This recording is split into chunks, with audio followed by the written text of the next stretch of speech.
இந்தியாவின் தென்முனையில் 3 கடல்கள் ஒன்றாக சுவாசிக்கும் ஒரு இடம்.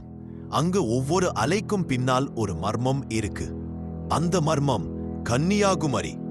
உலகின் அரிதான அற்புதங்களை ஒரே இடத்தில் சேர்க்க முடிஞ்சால் அதுதான் இந்த நிலம்.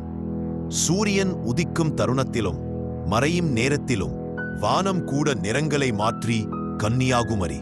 மூன்றும் இணையும் இந்த புள்ளியில் நின்றால் காற்று கூட ஒரு கதையை சொல்வது போல் தோணும்.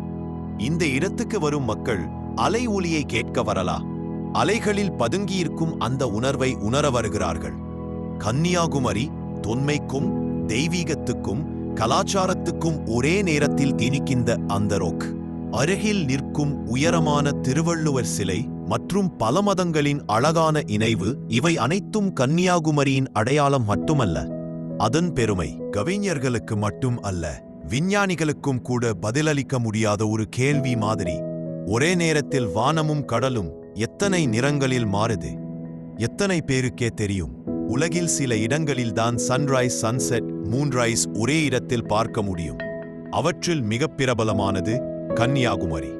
இந்தியாவின் கடைசி முனைனா முடிவு என்று யாரும் நினைக்காதீங்க.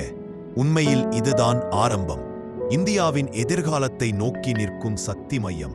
இங்குள்ள கடல்கள், காற்று, பாரம்பரியம் சேர்ந்து உருவாக்கும் சக்தி சொல்ல முடியாதது, உணர வேண்டியது. கன்னியாகுமரி ஒரு இடமில்லை, அது ஒரு உணர்வு.